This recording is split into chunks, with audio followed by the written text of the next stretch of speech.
아브라함은 자손에 대한 하나님의 약속이 어떻게 이루어질 것인가에 대한 두려움과 함께 이 중대한 문제를 놓고 고민을 더해갑니다. 이후 약속을 받은 지 10년이 흐르도록 여전히 후손이 생기지 않자 사레가 불안해하면서 아브라함에게 자신의 여종 하갈과 동침할 것을 제안했습니다. 그러나 이 성급한 대안은 곧 믿음의 가정에 분란과 갈등을 만들었습니다. 약속이 현실이 되어가기 바로 직전 두 가지의 중요한 변화가 선행되었습니다. 첫째는 하나님께서 아브라함의 이름을 여러 민족의 아버지라는 뜻의 아브라함으로 바꿔주신 것이고, 둘째는 아브라함이 하나님의 할례 명령에 순종해서 언약의 확실성을 받아들인 것입니다. 이러한 것들을 기억하셔서 통독에 도움이 되시기를 바랍니다. 창세기 15장. 이런 일들이 일어난 뒤에 주님께서 환상 가운데 아브라함에게 말씀하셨다. 아브라함아, 두려워하지 말아라. 나는 너의 방패다. 네가 받을 보상이 매우 크다. 아브라함이 여쭈었다. 주 나의 하나님, 주님께서는 저에게 무엇을 주시렵니까? 저에게는 자식이 아직 없습니다. 저의 재산을 상속받을 자식이라고는 다마스커스 녀석 엘리에셀 뿐입니다. 주님께서 저에게 자식을 주지 않으셨으니 이제 저희 집에 있는 이 종이 저의 상속자가 될 것입니다. 아브라함이 이렇게 말씀드리니 주님께서 그에게 말씀하셨다. 그 아이는 너의 상속자가 아니다. 너의 몸에서 태어날 아들이 너의 상속자가 될 것이다. 주님께서 아브라함을 데리고 바깥으로 나가서 말씀하셨다. 하늘을 쳐다보아라. 네가 셀 수 있거든 저 별들을 세어보아라. 그리고는 주님께서 아브라함에게 말씀하셨다. 너의 자손이 저 별처럼 많아질 것이다. 아브라함이 주님을 믿으니 주님께서는 아브라함의 그런 믿음을 의로 여기셨다. 하나님이 아브라함에게 말씀하셨다. 나는 주다. 너에게 이 땅을 주어서 너의 소유가 되게 하려고 너를 바빌로니아의 우르에서 이끌어내었다. 아브라함이 여쭈었다. 주 나의 하나님, 우리가 그 땅을 차지하게 될 것을 제가 어떻게 알 수 있습니까? 주님께서 말씀하셨다. 나에게 3년 된 암송아지 한 마리와 3년 된 암염소 한 마리와 3년 된 순양 한 마리와 산비둘기 한 마리와 집비둘기 한 마리씩을 가지고 오너라. 아브라함이 이 모든 희생 제물을 주님께 가지고 가서 몸통 가운데를 쪼개어 서로 마주보게 차려 놓았다. 그러나 비둘기는 반으로 쪼개지 않았다. 솔개들이 희생 제물의 위에 내려왔으나 아브라함이 쫓아버렸다. 해가 질 무렵에 아브라함이 깊이 잠든 가운데 깊은 어둠과 공포가 그를 짓눌렀다. 주님께서 아브라함에게 말씀하셨다. 너는 똑똑히 알고 있거라. 너의 자손이 다른 나라에서 나그네 살이를 하다가 마침내 종이 되어서 400년 동안 괴로움을 받을 것이다. 그러나 너의 자손을 종살이하게 한 그 나라를 내가 반드시 벌할 것이며 그 다음에 너의 자손이 재물을 많이 가지고 나올 것이다. 그러나 너는 오래오래 살다가 고이 잠들어 묻힐 것이다. 너의 자손은 4대째가 되어서야 이 땅으로 돌아올 것이다. 아모리 사람들의 죄가 아직 벌을 받을 만큼 이르지는 않았기 때문이다. 해가 지고 어둠이 짙게 깔리니 연기나는 화덕과 타오르는 횃불이 갑자기 나타나서 쪼개놓은 희생제물 사이로 지나갔다. 바로 그날 주님께서 아브라함과 언약을 세우시고 말씀하셨다. 내가 이 땅을 이집트 강에서 큰 강 유프라테스에 이르기까지를 너희 자손에게 준다. 이 땅은 겐 사람과 그니스 사람과 간몬 사람과 헷 사람과 브리스 사람과 르바 사람과 아모리 사람과 가나안 사람과 기르가스 사람과 여부스 사람의 땅을 다 포함한다. 창세기 16장. 아브라함의 아내 사레는 아이를 낳지 못하였다. 그에게는 하갈이라고 하는 이집트 사람 여종이 있었다. 사레가 아브라함에게 말하였다.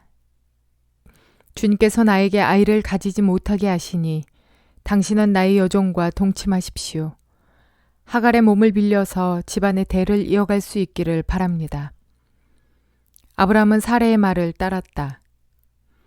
아브라함의 아내 사레가 자기의 여종 이집트 사람 하갈을 데려다가 자기 남편 아브라함에게 아내로 준 때는 아브라함이 가나안 땅에서 살아온 지 10년이 지난 뒤이다. 아브라함이 하갈과 동침하니 하갈이 임신하였다. 하갈은 자기가 임신한 것을 알고서 자기의 여주인을 깔보았다. 사레가 아브라함에게 말하였다. 내가 받는 이 고통은 당신이 책임을 지셔야 합니다. 나의 종을 당신 품에 안겨 주었더니 그 종이 자기가 임신한 것을 알고서 나를 멸시합니다. 주님께서 당신과 나 사이를 판단하여 주시면 좋겠습니다. 아브라함이 사레에게 말하였다. 여보, 당신의 종이니 당신 마음대로 할 수 있지 않소? 당신이 좋을 대로 그에게 하기 바라오. 사레가 하갈을 학대하니 하갈이 사레 앞에서 도망하였다. 주님의 천사가 사막에 있는 샘 곁에서 하갈을 만났다. 그 샘은 수르로 가는 길 옆에 있다. 천사가 물었다. 사레의 종 하갈아, 네가 어디서 와서 어디로 가는 길이냐? 하갈이 대답하였다. 나의 여주인 사레에게서 도망하여 나오는 길입니다. 주님의 천사가 그에게 말하였다. 너의 여주인에게로 돌아가서 그에게 복종하면서 살아라. 주님의 천사가 그에게 또 일렀다. 내가 너에게 많은 자손을 주겠다. 자손이 셀 수도 없을 만큼 불어나게 하겠다. 주님의 천사가 그에게 또 일렀다. 너는 임신한 몸이다. 아들을 낳게 될 터이니 그의 이름을 이스마엘이라고 하여라. 네가 고통 가운데서 부르짖는 소리를 주님께서 들으셨기 때문이다. 너의 아들은 들나귀처럼 될 것이다. 그는 모든 사람과 싸울 것이고 모든 사람 또한 그와 싸울 것이다. 그는 자기의 모든 친족과 대결하며 살아가게 될 것이다. 하갈은 내가 여기에서 나를 보시는 하나님을 뵙고도 이렇게 살아서 겪은 일을 말할 수 있다니 하면서 자기에게 말씀하신 주님을 보시는 하나님이라고 이름 지어서 불렀다. 그래서 그 샘 이름도 브엘라 헤로이라고 지어서 부르게 되었다. 그 샘은 지금도 가데스와 베렛 사이에 그대로 있다. 하갈과 아브람 사이에서 아들이 태어나니 아브람은 하갈이 낳은 그 아들의 이름을 이스마엘이라고 지었다. 하갈과 아브람 사이에 이스마엘이 태어날 때에 아브람의 나이는 86살이었다. 창세기 17장. 아브람의 나이 99이 되었을 때에 주님께서 그에게 나타나셔서 말씀하셨다. 나는 전능한 하나님이다. 나에게 순종하며 흠없이 살아라. 나와 너 사이에 내가 몸소 언약을 세워서 너를 크게 번성하게 하겠다. 아브라함이 얼굴을 땅에 대고 엎드려 있는데 하나님이 그에게 말씀하셨다. 나는 너와 언약을 세우고 약속한다. 너는 여러 민족의 조상이 될 것이다. 내가 너를 여러 민족의 아버지로 만들었으니 이제부터는 너의 이름이 아브람이 아니라 아브라함이다. 내가 너를 크게 번성하게 하겠다. 너에게서 여러 민족이 나오고 너에게서 왕들도 나올 것이다. 내가 너와 세우는 언약은 나와 너 사이에 맺는 것일 뿐 아니라 너의 뒤에 오는 너의 자손과도 대대로 세우는 영원한 언약이다. 이 언약을 따라서 나는 너의 하나님이 될 뿐만 아니라 뒤에 오는 너의 자손의 하나님도 될 것이다. 네가 지금 나그네로 사는 이 가나안 땅을 너와 네 뒤에 오는 자손에게 영원한 소유로 모두 주고 나는 그들의 하나님이 될 것이다. 하나님이 또 아브라함에게 말씀하셨다. 너는 나와 세운 언약을 잘 지켜야 하고 네 뒤에 오는 너의 자손도 대대로 이 언약을 잘 지켜야 한다. 너희 가운데서 남자는 모두 할례를 받아야 한다. 이것은 너와 네 뒤에 오는 너희 자손과 세우는 나의 언약, 곧 너희가 모두 지켜야 할 언약이다. 너희는 포피를 베어서 할례를 받게 하여라. 이것이 나와 너희 사이에 세우는 언약의 표이다. 대대로 너희 가운데서 남자는 모두 난지 8해 만에 할례를 받아야 한다. 너희가 집에서 태어난 종들과 너희가 외국인에게 돈을 주고서 사온 종도 비록 너희의 자손은 아니라 해도 마찬가지로 할례를 받아야 한다.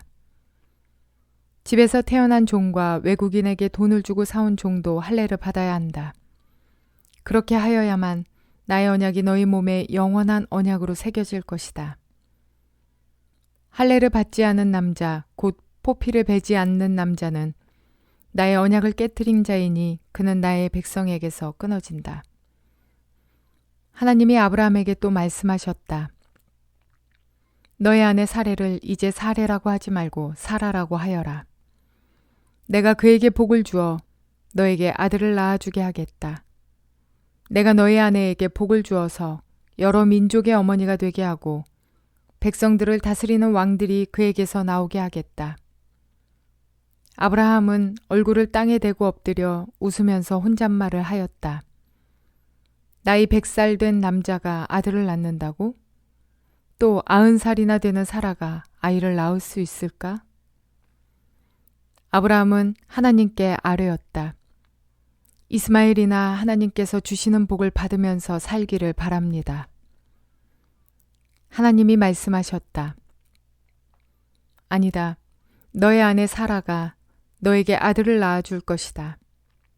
아이를 낳거든 이름을 이삭이라고 하여라. 내가 그와 언약을 세울 것이니 그 언약은 그의 뒤에 오는 자손에게도 영원한 언약이 될 것이다. 내가 너의 말을 들었으니 내가 반드시 이스마엘에게 복을 주어서 그가 자식을 많이 낳게 하고 그 자손이 크게 불어나게 할 것이다. 그에게서 12명의 영도자가 나오게 하고 그가 큰 나라를 이루게 하겠다. 그러나 나는 내년 이맘때에 사라가 너에게 낳아줄 아들 이삭과 언약을 세우겠다. 하나님은 아브라함에게 말씀을 다하시고 그를 떠나서 올라가셨다. 바로 그날에 아브라함은 자기 아들 이스마엘과 집에서 태어난 모든 종과 돈을 주고 사온 모든 종, 곧 자기 집안의 모든 남자와 함께 하나님이 말씀하신 대로 포피를 베어서 할례를 받았다. 아브라함이 포피를 베어서 할례를 받은 것은 그의 나이 99살 때이고 그의 아들 이스마엘이 포피를 베어서 할례를 받은 것은 이스마엘의 나이 13살 때이다. 아브라함과 그의 아들 이스마엘은 같은 날에 할례를 받았다. 집에서 태어난 종과 외국인에게서 돈을 주고 사온 종과 아브라함 집안의 모든 남자가 아브라함과 함께 할례를 받았다.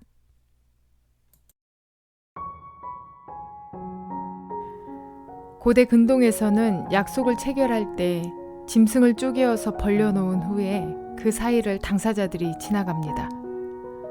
이것은 약속을 어길 시에는 이러한 죽음이야 라는 의미를 가집니다.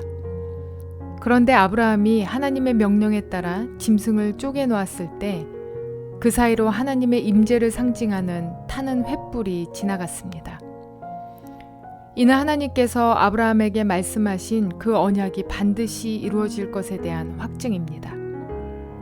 이어 아브라함과 그의 가족 그리고 이후 그의 모든 후손들이 할례를 받을 때 하나님께서는 아브라함과 그의 모든 후손의 하나님이 되어주신다는 언약입니다.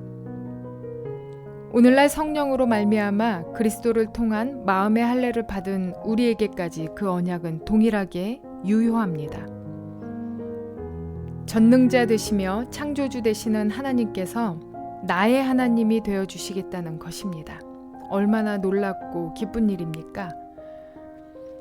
흙수저로 태어난 나에게 어느 날 대기업의 회장님이 찾아와서 내가 너를 양자로 삼겠다. 그리고 너뿐만 아니라 너의 모든 후손까지 유효한 책임으로 내가 약속하겠다 라고 말한다면 얼마나 놀라운 삶의 변화가 시작될까요? 하물며 대기업 회장보다 비교할 수 없이 크고 높으신 분께서 친히 나의 하나님이 되어주시겠다는 언약의 소식이니 그 언약이 지금 오늘 저와 여러분에게도 유효하니 놀라운 소식이 아닐 수 없습니다. 그러므로 어려운 중에 또는 고난 중에 고통 중에 있다면 우리의 하나님 되시는 전능하시며 전지하시고 능력에 제한이 없으시는 나의 하나님께 구하시고 해결되며 얻으시는 복된 날 되시기를 주님의 이름으로 축원을 드립니다.